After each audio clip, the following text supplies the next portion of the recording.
São 8h56. Eu recebo para a entrevista hoje no estúdio da Rádio Difusora Amazonas, senador da República pelo Amazonas, senador Eduardo Braga. Inicialmente, bom dia.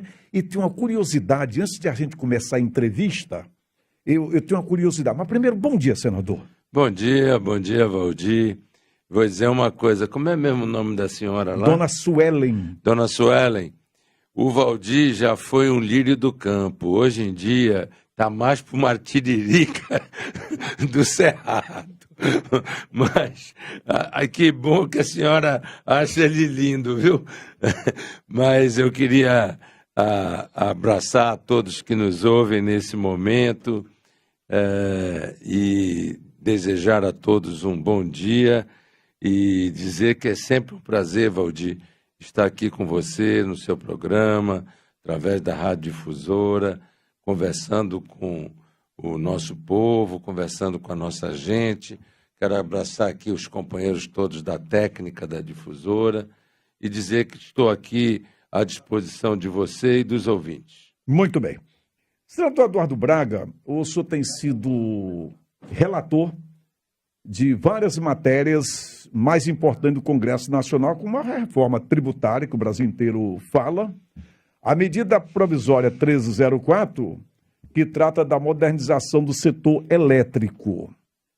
Alguns entendem, alguns sabem mais ou menos o que faz um relator. E eu queria que o senhor explicasse, porque no meu entendimento não é fácil ser um relator de matérias tão importantes. São vários partidos, todo mundo quer, São Paulo é poderoso, Rio de Janeiro, Rio Grande do Sul, Santa Catarina, e vez por outro escolhido é o Eduardo Braga. Eu entendo que tem que ter muita competência, muito preparo, até o próprio partido não pode indicar qualquer um para não passar vergonha, que é um assunto de muita responsabilidade. Como é que funcionam os bastidores para chegar até ser o relator? Bem, primeiro e agradecer ao povo do Amazonas, porque sem ter tido a confiança do povo amazonense para poder estar no Senado pela segunda vez, eu não teria sequer a oportunidade de estar no Senado, quanto mais ser relator. Segundo, agradecer a confiança dos meus pares, agradecer a confiança dos meus colegas que têm acreditado no nosso trabalho e que têm nos delegado responsabilidades gigantes. A reforma tributária é algo que os amazonenses e o povo brasileiro, de um lado, tinham muito receio que ela acontecesse e que ela pudesse trazer prejuízos para a Zona Franca de Manaus. Porque, como você sabe, a Zona Franca dependia dos benefícios fiscais da origem dos tributos e essa reforma tributária mudou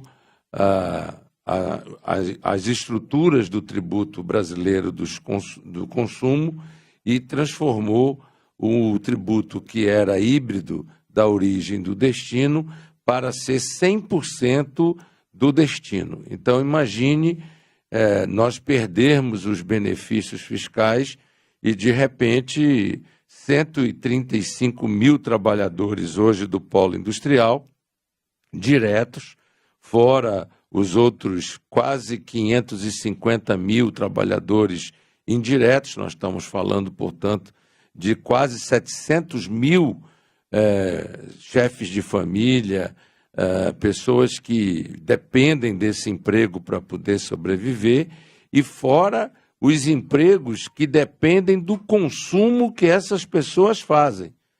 Se não fosse o consumo dessas pessoas, boa parte dos patrocinadores aqui da Rádio Difusora sequer teriam condições de patrocinar um programa tão importante como o do Valdir Corrêa.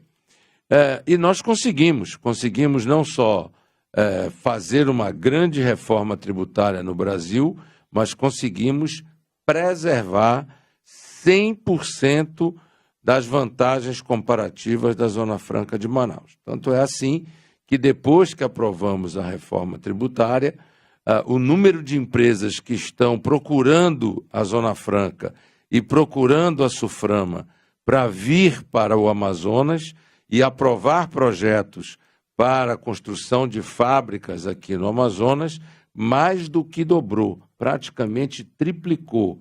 E, Garotinho, veja só, nós já estamos com problemas de falta de terrenos para a construção de fábricas. Nós já estamos necessitando discutir a construção do Distrito Industrial 3 para poder abrir espaços para que as novas fábricas possam se instalar em Manaus. E, obviamente, precisa de uma articulação política grande entre governo, presidente do Senado, presidente das comissões, presidente da Câmara, lideranças, para que você seja escolhido relator. E eu acabei sendo escolhido relator de uma medida provisória extremamente importante, que é a 1304, que trata da reestruturação do setor elétrico. Há 2 décadas, o setor elétrico não sofria uma reestruturação legal e agora acabamos de aprovar um relatório difícil, complexo, e que, se você depois me der a oportunidade, eu gostaria de Eu já detalhar. quero iniciar exatamente aí. A abertura é para falar realmente, porque tem gente que pensa que é fácil ser relator. Não é fácil. É uma briga gigante. Todo mundo queria. São Paulo, repito, Rio, Porto Alegre, e o Amazonas conseguiu, através do Eduardo Braga, repito, um partido não indica qualquer um, para não passar vergonha. Eu quero, então, agora, nós vamos para essa medida provisória, a 1304, que é a reforma do setor elétrico, até porque já andou se falando muita coisa em todo o território nacional. E eu quero saber a verdade do próprio senador da República, Eduardo Braga, realmente, se isso moderniza o setor elétrico brasileiro, se o objetivo é reduzir custo de energia, aumentar a eficiência, que o Açul já tocou nesse assunto em várias oportunidades, se a conta de energia vai baixar mesmo, tem gente dizendo que vai aumentar. Eu digo, mas não é possível, não foi isso que eu ouvi do senador. E muitos lobbies poderosos só enfrentou, então o assunto, no momento agora, fique à vontade, a medida provisória 1304, a reforma do setor elétrico. O que existe de verdade, senador Eduardo Braga? Garotinho, você lembra uma vez, tem algum tempo isso, você me ligou e disse, Eduardo, deixa eu te dar uma sugestão. Por que você não apresenta um projeto de lei ou uma emenda para acabar com essa imoralidade desses reajustes dos planos de saúde? Você lembra disso? Exatamente. Pois bem, e eu lhe disse, vou fazer e você vai ver quão forte e poderoso é o lobby dessa turma. Nós apresentamos o projeto, nós aprovamos o projeto e você viu o tamanho do lobby que essa turma faz e fez naquela altura para poder continuar fazendo esses reajustes abusivos que existem, inclusive, ainda hoje em plano de saúde e naquela época em plena pandemia. Em plena pandemia. Não havia nenhuma cirurgia eletiva, porque os hospitais estavam abarrotados com a crise da pandemia, todas as cirurgias eletivas foram suspensas e os planos de saúde aplicando 15%, 20%, até 25% de reajuste, você lembra, naquela época, que nós conseguimos. E os mais prejudicados, senhor me perdoe, são sempre os queridos aposentados, os veteranos. E os mais humildes, que precisam, às vezes, de um plano para não passar a humilhação que tem passado, lamentavelmente, nos hospitais públicos, principalmente no estado do Amazonas. Mas vamos agora ao setor elétrico. É óbvio que esse setor envolve empresários e empresas muito poderosas, né? Eu cheguei aqui no seu programa, você estava fazendo propaganda da Amazonas Energia. Ora, a Amazonas Energia é uma empresa que fatura 10 bilhões de reais por ano. 10 bi. Mas, lamentavelmente, a Amazonas Energia tem deixado muito a desejar. A gente precisa falar a verdade. Só fazer um reparo. Eu sei. Não é publicidade, é um telefone de emergência que eu divulguei. Ele não tem publicidade comigo. Eu gostaria que tivesse. Eu gostaria que tivesse, tomara que tenha. Mas é apenas para dizer que nós, quando estamos tratando desse setor, nós não estamos tratando do dono da padaria, ou do dono da taberna, ou do dono do mercadinho, com todo respeito, porque eles são pessoas que eu respeito muito, mas nós estamos tratando de gente muito poderosa e que só quer saber de olhar para os interesses do seu umbigo.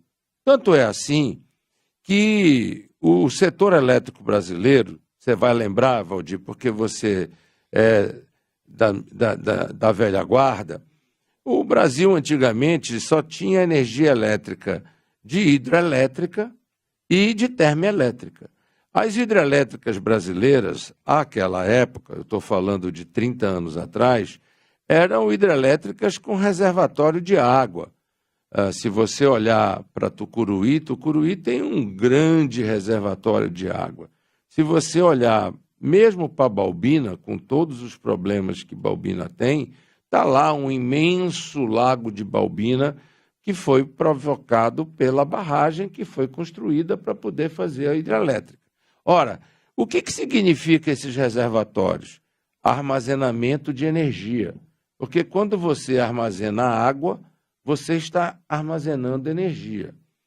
Bem, depois, com as crises que aconteceram no setor, você deve lembrar, no final da década de 90, nós tivemos apagão no Brasil. Você lembra que o Brasil sofreu apagão. Manaus ficou sem energia no final da década de 90, no início dos anos 2000. Você lembra que veio até balsa dos Estados Unidos trazendo motores para colocar aqui atracado na beira do rio para poder salvar a gente do racionamento. As indústrias pararam porque não tinha energia. Pois bem, quando aquilo aconteceu, começaram a contratar termoelétrica a qualquer preço e nós começamos a ter um custo de energia exacerbado. E o preço lá em cima. E o preço lá em cima. E eu costumo dizer que a energia mais cara é a que nós não temos. E a segunda energia mais cara é aquela que nós jogamos fora, né? Então, o que aconteceu? Aconteceu que, em função disso, o Brasil começou a procurar novas alternativas. E, ao mesmo tempo, veio uma maledeta de uma lei que acabou com as hidrelétricas com reservatório de água. Belo Monte, por exemplo, Valdir, é um investimento de mais de 100 bilhões de reais e não tem reservatório, é hidrelétrica a fio d'água. Produz energia elétrica 4 meses por ano. Durante 8 meses, ela não produz energia elétrica. Então, o que aconteceu? Criaram uma tal de uma conta chamada CDE. Você já ouviu falar nessa conta? Quem criou, senador? O governo federal. Essa conta chamada CDE chama-se Conta do Desenvolvimento Energético. Essa conta, ela começou a criar subsídios para poder financiar esses projetos alternativos e, em vez de ser pago pelo Tesouro Nacional esse subsídio, sabe quem paga esse subsídio? Você, eu, a Dona Maria, a Dona Suelen, o seu José, o seu Joaquim. E aí, essa conta começou pequenininha, mas aí começaram as políticas sociais. Veio a tarifa social. Coisa boa. Quem tem pouco vai pagar menos energia. Mas quem subsidia isso? É o governo brasileiro? Não, são os consumidores. Aí veio o carvão mineral, lá de Santa Catarina, de Paraná, do Rio Grande do Sul, para fazer as térmicas a carvão. Quem é que subsidia isso? é a dona Maria, a dona Suelen, o seu José, o seu Joaquim. É o povo brasileiro. Aí vieram as eólicas. Quem é que subsidia a energia eólica? A dona Maria, a dona Suelen, o seu José, o seu Mário, o seu Joaquim, o seu Carlos, o seu Valdir Correia. Somos nós. Aí veio a energia solar, aquela que está no telhado da gente, mas também está naquelas grandes fazendas enormes que grandes empresários investem para fazer aqueles parques solares. Muito bom, muito bacana. Mas quem é que subsidia isso? A dona Suelen, o seu José, a dona Maria e o seu Joaquim. Sabe quanto está dando a conta CDE esse ano? Você tem ideia? Não.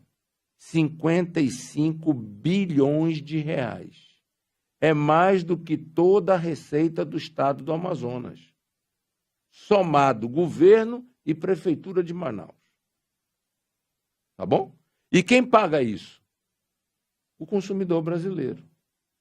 E o pior, nós estamos financiando essa energia e estamos tendo que, por falta de ser uma energia firme, de ser uma energia, portanto, que tenha vento, tenha sol, tenha chuva, tenha água, não tenha água, etc., a energia seja firme, e ela não é, porque a eólica sem vento não produz energia.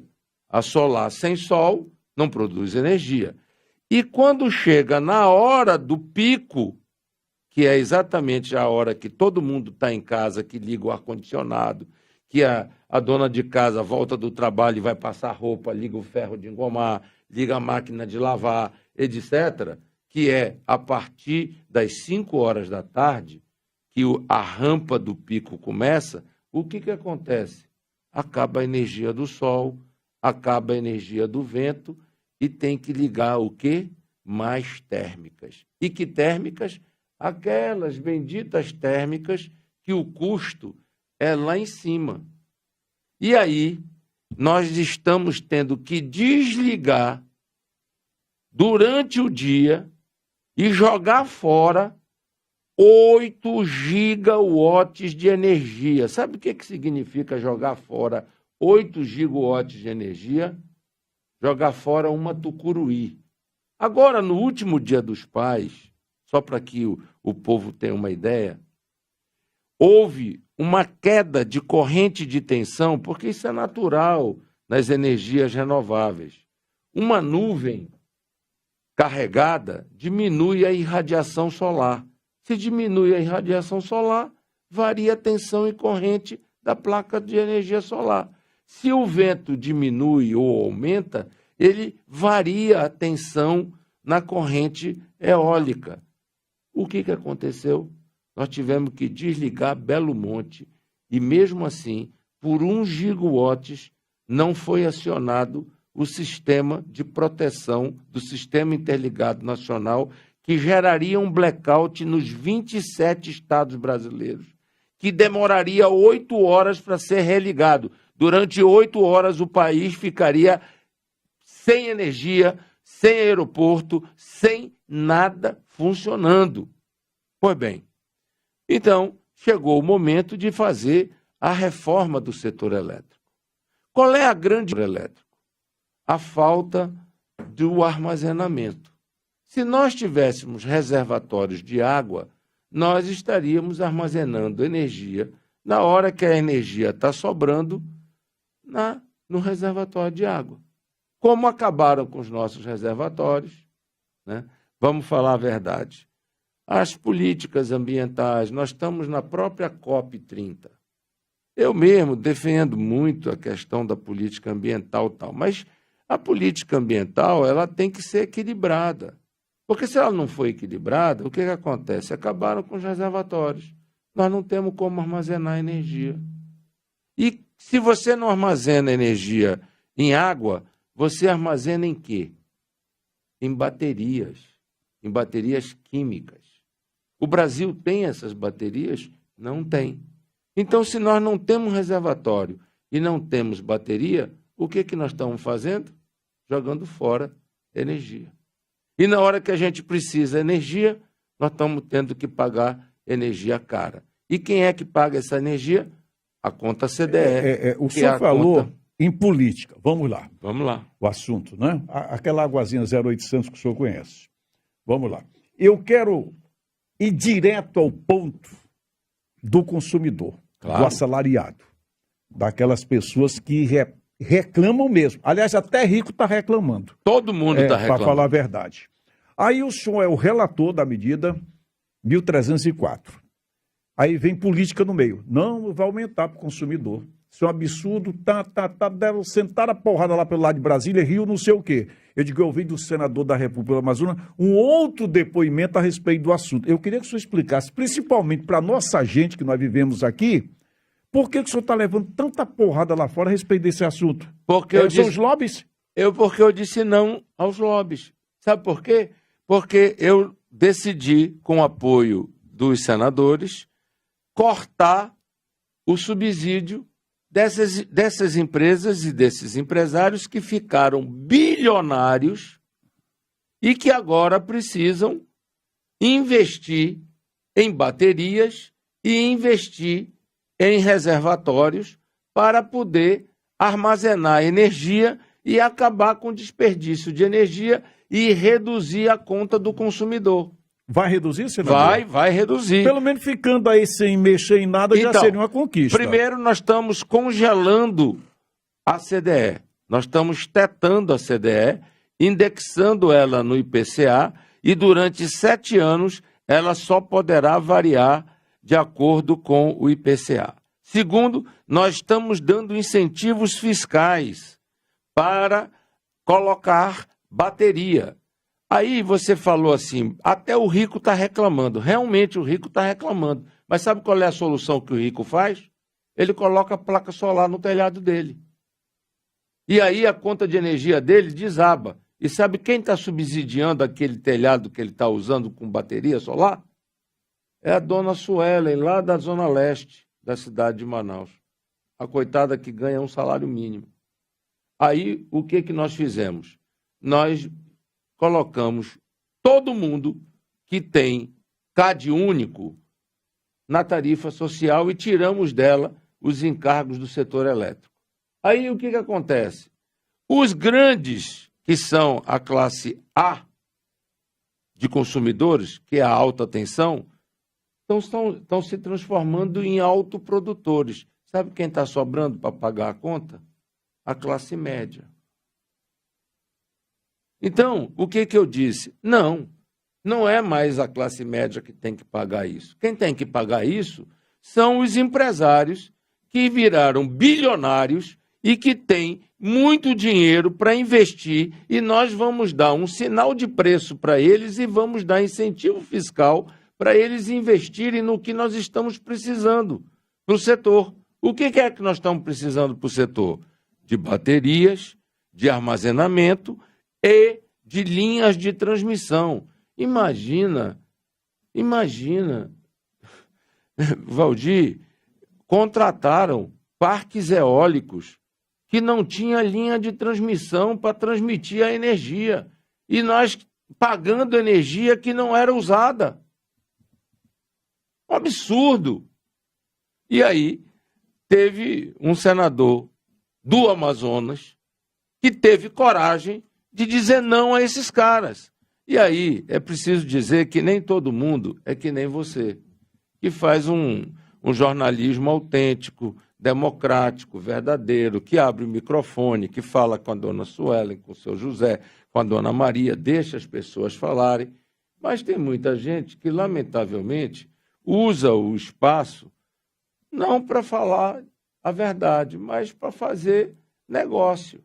E aí, meu amigo, a coisa fica pesada, porque você tem que enfrentar os poderosos e ainda tem que enfrentar os palanqueiros que, em véspera de eleição, querem mentir para a população, para enganar a população, para ganhar voto. E tem que buscar alguns órgãos de comunicação para dizer assim, olha, aquilo tudo estão mentindo descaradamente, porque às vezes, senador, Se conta uma mentira do tamanho de um caminhão e quando tem um direito de resposta é tamanho de um Fusca, né? Geralmente acontece. Não, é assim. Ou uma bicicleta. Quando você faz a maldade, você bota na manchete. E gasta, se for na televisão ou na rádio e tal, gasta horas e horas para falar o que quer. E depois, quando você ganha o direito de resposta, o cara te dá o rodapé. O cara te dá aquele... Sabe aquele Meu Nome é Enéas? Lembra do Meu Nome é Enéas? Que ele não tinha tempo nem para dizer o sobrenome dele. Enéas era criando, por sinal estava em São Paulo, mas era criando, sim. Então, meu nome é Enéas. Meu nome é Enéas. Então, o direito de resposta vira Meu Nome é Enéas. Mas quem tem a verdade do seu lado, a verdade tarda, mas não falha.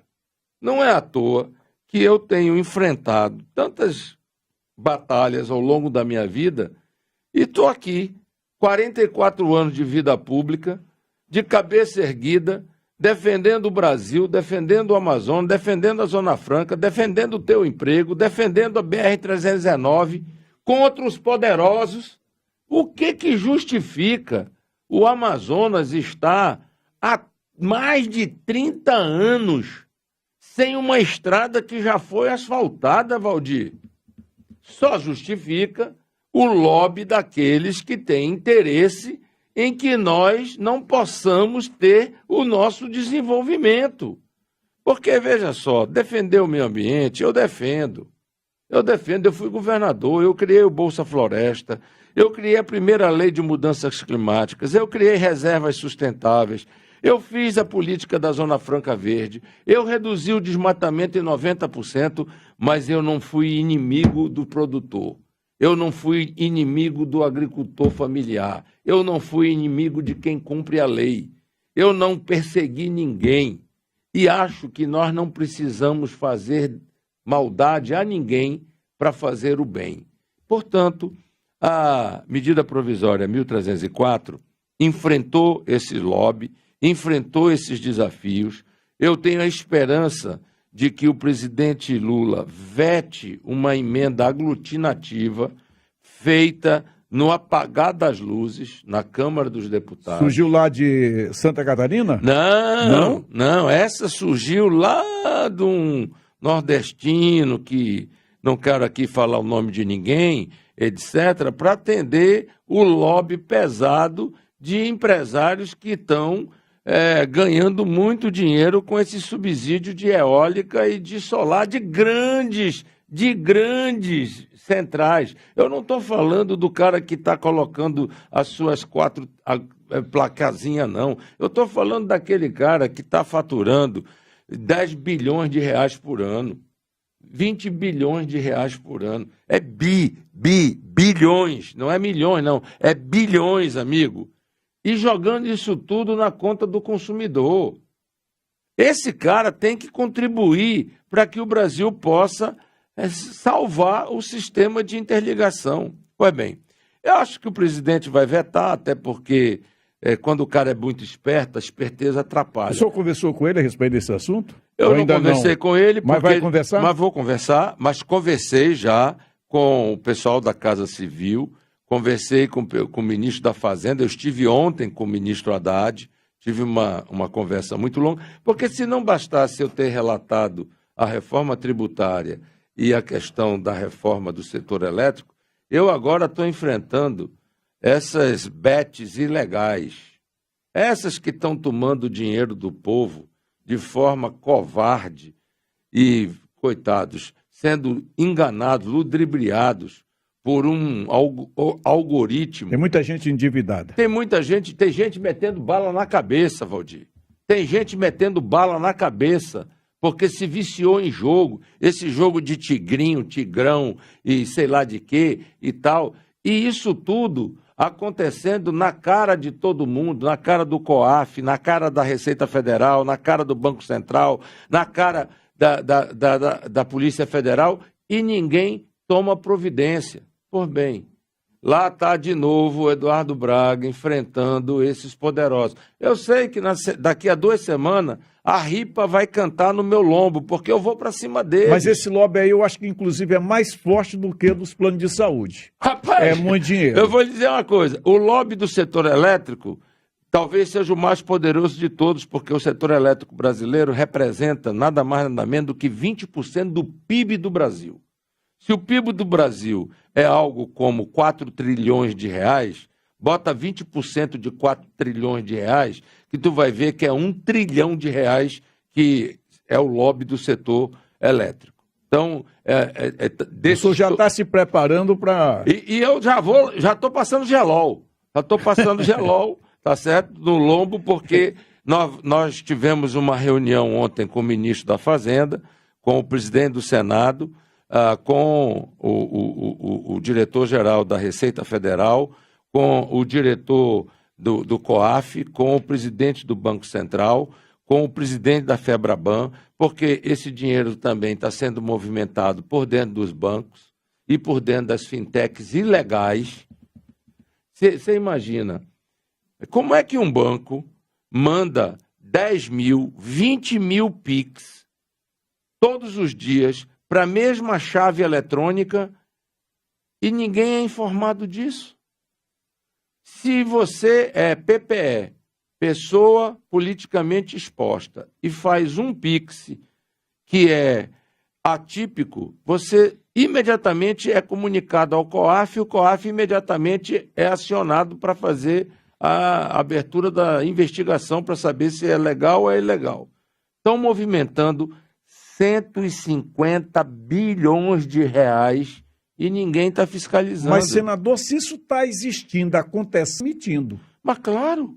Quem está permitindo? Banco Central, COAF, Receita Federal, sistemas bancários, as fintechs ilegais. Eu não estou dizendo que sou contra as fintechs, porque senão daqui a pouco já vai ter gente dizendo: o senador disse que era contra as fintechs. E lá em Manaus, no programa do Garotinho, ele falou. No programa do Garotinho, eu não sou contra as fintechs. Eu estou falando das fintechs ilegais, aquelas que estão fazendo lavagem de dinheiro do crime organizado, aquelas que estão movimentando o dinheiro de apostas ilegais, aquelas que estão fazendo lavagem de dinheiro e mandando dinheiro para o exterior sem passar pelo controle do Banco Central e sem passar pelo controle do COAF e da Receita Federal. Eu estou falando desses. Portanto, o seu amigo aqui tem sido premiado pela República Brasileira para fazer esses enfrentamentos. Eu peço a Deus que Deus me abençoe, que me dê sabedoria, paciência, resistência, saúde. E eu peço ao povo do meu estado, que é, na realidade, o verdadeiro guardião da minha vida pública, é o povo do meu estado, que ore por mim, que me proteja, porque coragem e disposição para enfrentar esse tipo de coisa não me falta. E eu estou enfrentando. E quero entregar para o Brasil uma legislação e um país melhor do que o que nós estamos vivendo no dia de hoje. Senador Eduardo Braga, então, a notícia boa, além desfazendo boatos. Aliás, boatos todos os dias, fake news, meu Deus do céu, isso agora virou uma epidemia. Então, no setor elétrico, o querido consumidor, principalmente de Manaus, do Amazonas, vivemos aqui, ele pode ter certeza que não vai pagar mais caro, pode até baratear. Agora eu quero ir para a reforma tributária. A energia é um assunto muito importante, mas eu quero que o senhor me diga alguma coisa a respeito da cesta básica. Que maravilha! Ontem eu li que fizeram um levantamento que finalmente a cesta básica em Manaus está ficando mais barata. Ainda mais na Rede Vitória. Ainda mais na Rede Vitória, né? Agora, deixa eu lhe dizer, a partir do ano que vem e a partir de 2027, nós vamos pagar zero de imposto na cesta básica. Aí eu brinco e digo assim, do chifre ao rabo do boi, nós vamos pagar a alíquota zero. Da orelha do porco ao rabo do porco, nós vamos pagar alíquota zero. Do ovo da galinha ao pé de galinha, nós vamos pagar alíquota zero. O tambaqui vai pagar alíquota zero. A farinha vai pagar alíquota zero. O arroz, o feijão, o sal, o açúcar, o café, o leite, vai pagar alíquota zero. A tapioquinha, a mandioca, vai pagar alíquota zero. Então, a cesta básica do povo brasileiro, que é a comida que nós temos que nos alimentar, vai ficar mais barata obrigatoriamente. Eu vou lhe fazer uma pergunta do Raimundo, do José, do Francisco e do seu Antônio. Como é que se será fiscalizado para chegar até a mesa do consumidor? Pelo seguinte, agora, na reforma tributária, cada produto tem que vir com uma etiqueta, onde tem o preço do produto e o quanto está de imposto cobrado naquele produto. Todo produto da cesta básica vai ter que vir com preço de imposto igual a zero. Todo produto vai ter que vir. Aquele que não vier com essa informação, o consumidor vai ao PROCON e imediatamente requer que aquele estabelecimento seja autuado, multado e até mesmo fechado. É isso que vai acontecer.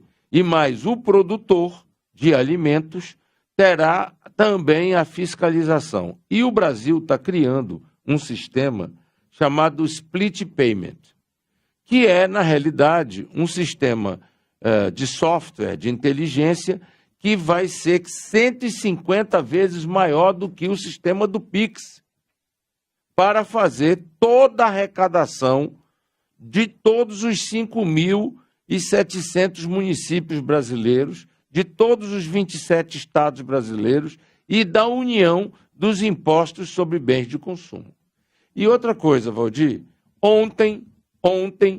exatamente ontem, o Senado da República aprovou e foi para a sanção do presidente da República uma outra grande notícia para o povo brasileiro e para o povo do Amazonas.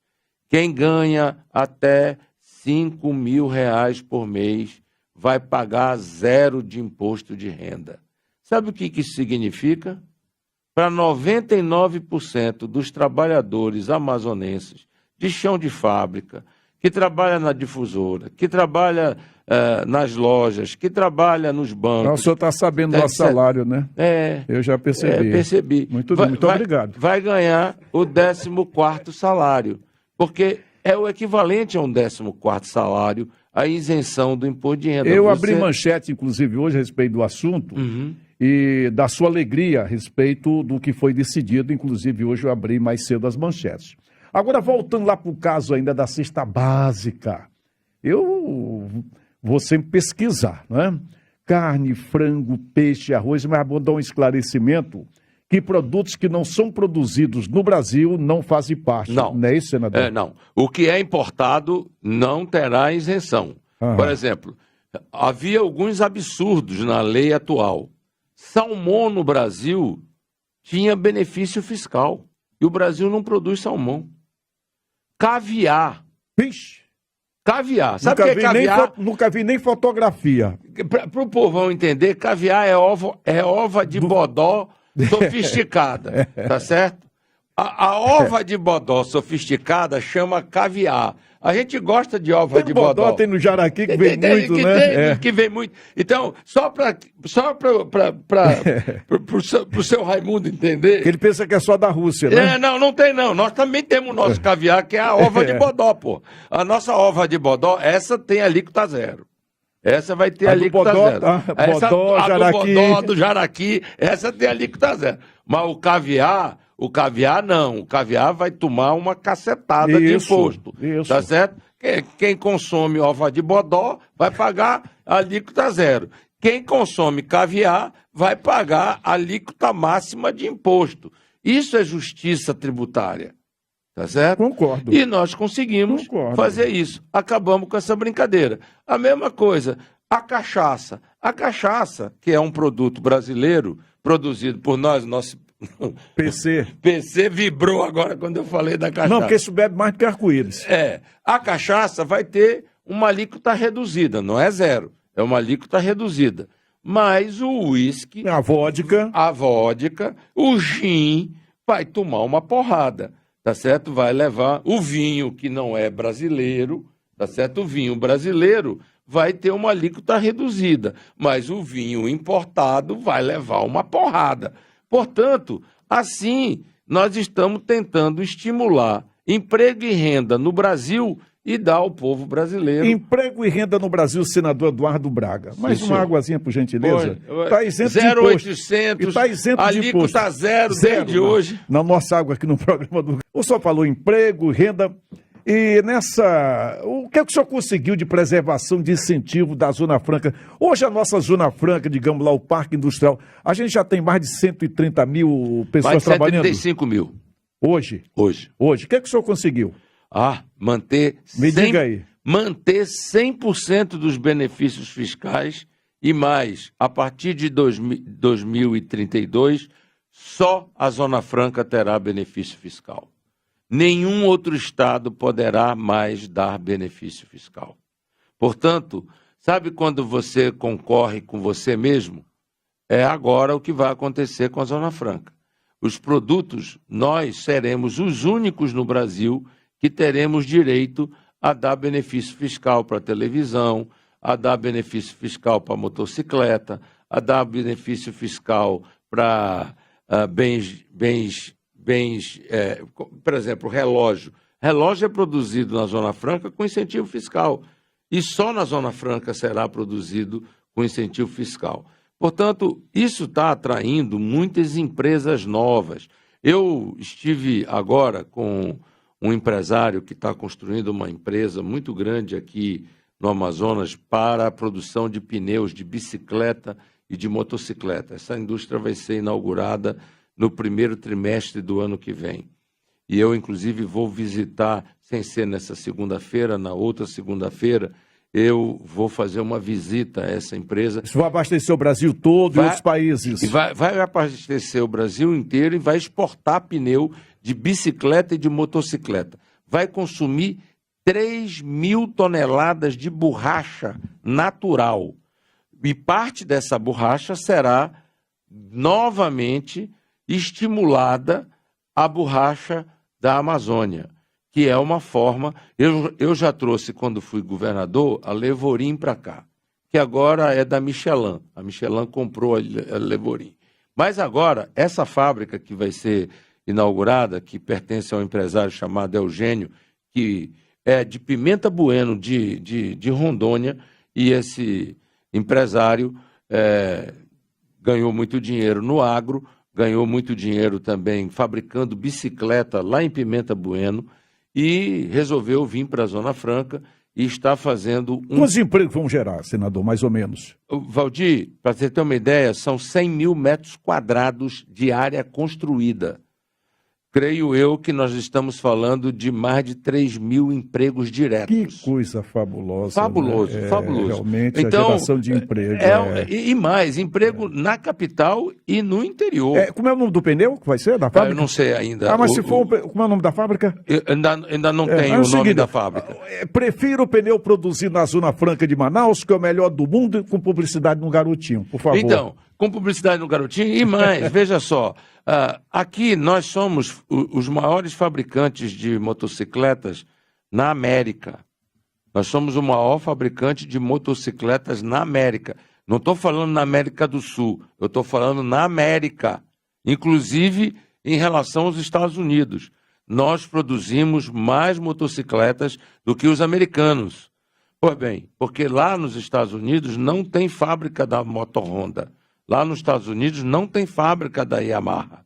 Lá tem a fábrica da Triumph, tem a fábrica da Harley Davidson, tem a fábrica das outras marcas, mas não tem a fábrica das motocicletas asiáticas. As motocicletas asiáticas, elas são produzidas ou no Japão, ou na China, ou no Vietnã, ou na Tailândia.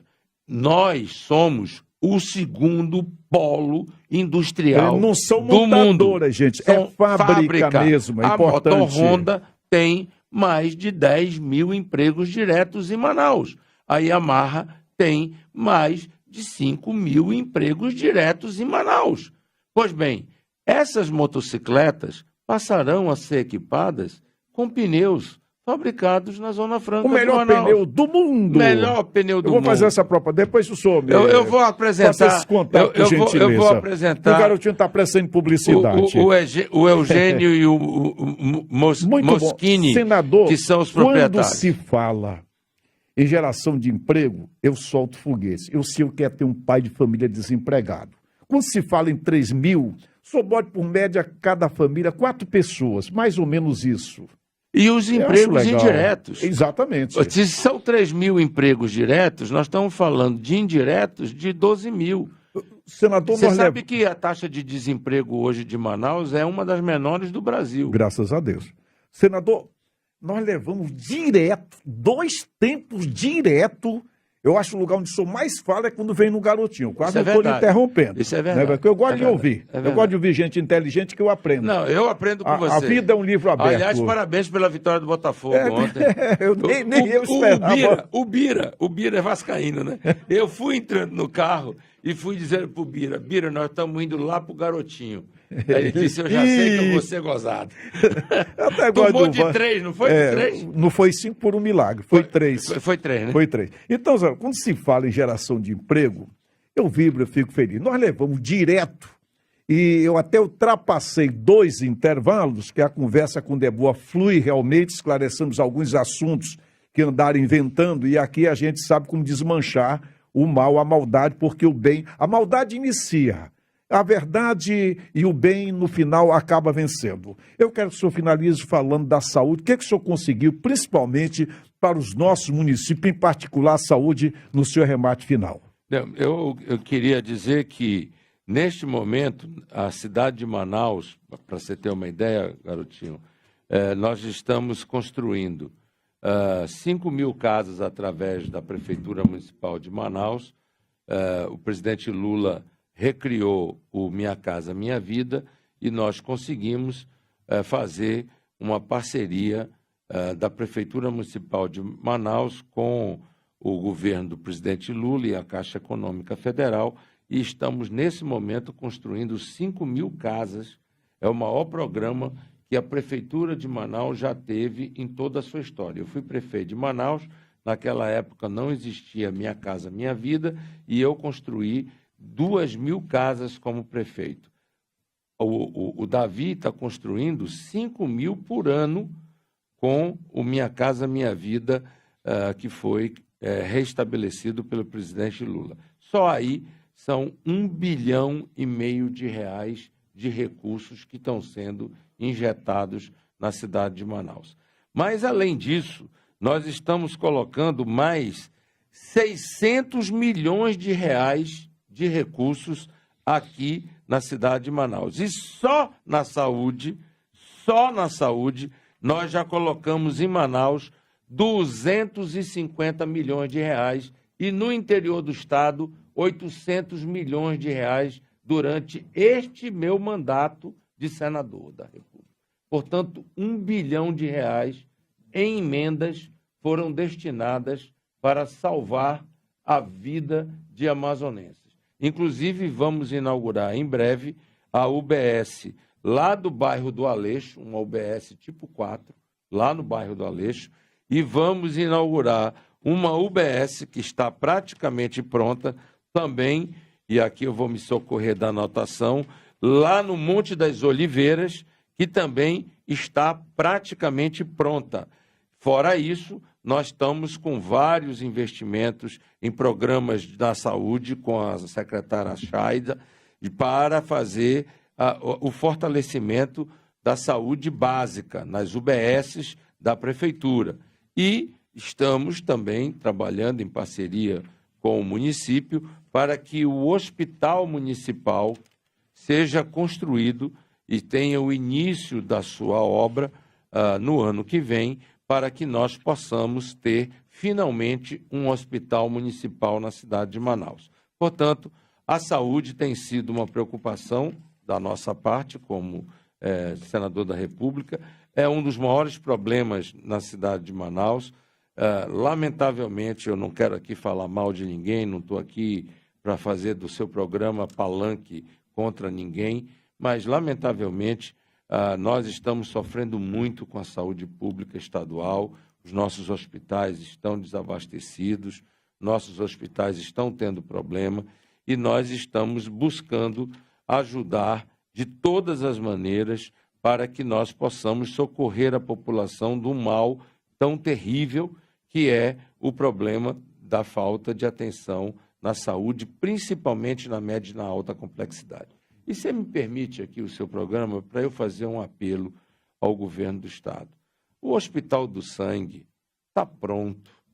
Uma emenda que foi de minha autoria, em parceria com o deputado Átila Lins, nós liberamos ao todo quase 40 milhões de reais para construir um hospital que vai completar agora 3 anos e meio que o hospital está pronto e está fechado por falta de pessoal. Enquanto isso, as pessoas sofrendo no corredor do Hemoan, pessoas que precisam sofrer um transplante de medula, que precisam sofrer cirurgias importantes para salvar a vida, e tem um hospital pronto que, lamentavelmente, não é inaugurado. Mas a nossa parte nós estamos fazendo e o povo, na democracia, no momento oportuno, vai fazer o seu julgamento. Muito obrigado, senador Eduardo Braga, que foi o nosso entrevistado nesta manhã de quinta-feira. Dava para a gente conversar o dia todo, né? Dava. E eu estava com saudade de você, viu, Valdir? E de dar um abraço, você que é botafoguense, que nem meu querido e saudoso pai. Eu agora, no dia dos finados, fui visitar o túmulo do meu pai e eu me lembrei muito de você, porque meu pai, toda vez que eu vinha aqui no Valdir, ele dizia assim, diz para o Valdir que eu e ele somos o número 1 e o número 2 do Botafogo aqui na cidade de Manaus. E outro que é botafoguense também é o Omar. O Omar também é botafoguense. Eu já sei quando o Fluminense não joga, agora o Eduardo Braga torce. Fica um pouquinho com o nosso Botafogo, né? Rapaz, eu simpatizo com o Botafogo por causa do meu pai, por causa de você. Tá bom. Eu fico bagunçando com o Omar. O Omar ontem a gente estava voando de Brasília para cá e ele querendo saber o resultado do jogo. Eu disse, Omar, o Botafogo vai ganhar do Vasco, não se preocupe não. Pô, assim, liga pro garotinho, rapaz. Mas lá de dentro do avião a gente não consegue ligar. Senador, obrigado. Obrigado a você. Bom final de semana. Um abraço, um bom final de semana a você e a sua família. E Valdir, que Deus te abençoe Todos enormemente. nós. Eu esqueci de dizer uma coisa muito importante.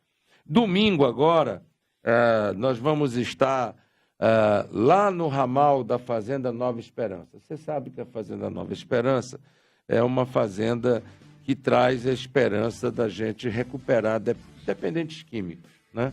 E é um trabalho que a gente faz em parceria com a Igreja Católica, Dom Mário Pascalotto, Frei Heinz, Dom Leonardo, Padre Vinícius, enfim, tanta gente boa que trabalha, e nós conseguimos, com uma emenda, e vamos, agora no domingo, dar a ordem de serviço e vamos recapear e recuperar toda Parabéns a pela estrada iniciativa, de merece. acesso à Nova Esperança. O ramal do Cueiras já está em obra, já está 15% em execução.